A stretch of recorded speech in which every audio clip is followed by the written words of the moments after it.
Ito po, ito sila kuya, kakadating lang po. Galing po ng isda dito sa baha. Pagka po bumabaha, lumalaki yung tubig. Marami po silang nahuhuling na mga isda. Halos yung huli nyo po kuya, common? Common. O isa sa pinakamasarap na isda dito sa Candaba. Anong tawag dyan kuya? Kandule. Sa'yo na, gusto mo. Kandule? Oo. Ano po luto masarap dito kuya? Adobo. Kandule. Hindi ba yung tinatawag na Yung... yung isa, nakalimutan ko tuloy. Kahit anong luto pala, masarap doon. Lalaki niyan kuya ha. Nahuli po nila sa sa may pante. Anong oras po kayong nagpandaw? Alas 4. Madaling araw? Di po nakakatakot may malalim. Sila po kasi mga kabukid. Oo, sanay po kasi sila dito sa may Candaba na magbangka kahit naggabi. Kamukha nito, isang crates na. Ang crates nito, 30 kilos yun eh. Sa mga nasa 27 kilos to, hindi ganun puno yung crates nila. Lalaki, puro mga common ah. Ilan? Oy, konti lang pala yung yung kulang oh. Sabi ko na eh. Lalaki oh. Ilan na yan? Grabe. Hindi nakales yung yung crates. 30 yan, 30 kilos. Tsaka isa pang Higit pa pala yung estimate. Ano yung estimate mo kanina? 20? So ngayon sa mga 30 na yan. 30 na yan, mga 40, mahigit 50.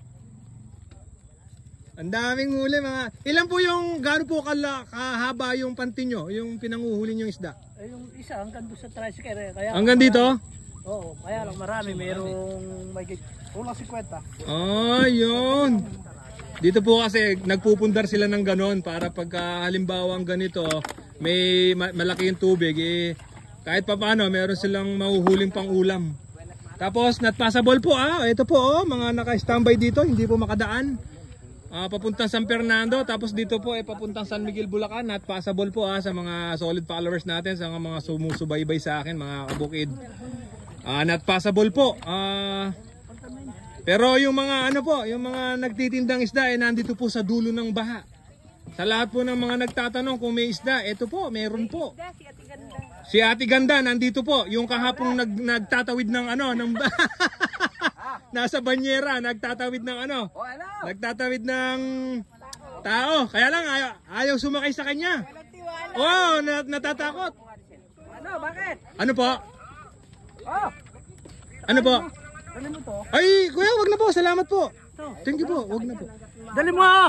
Nagabala pa kayo, kuya. Masarap yun Oo nga po. Walang tinik. Wala pong tinik yan? Sa gitna lang, yung sa gitna. Sa gitna lang. Sige po, salamat po. Sabi nga, pagka tumanggi ka, lalabo yung mata mo. Ayoko lumabo yung mata ko eh.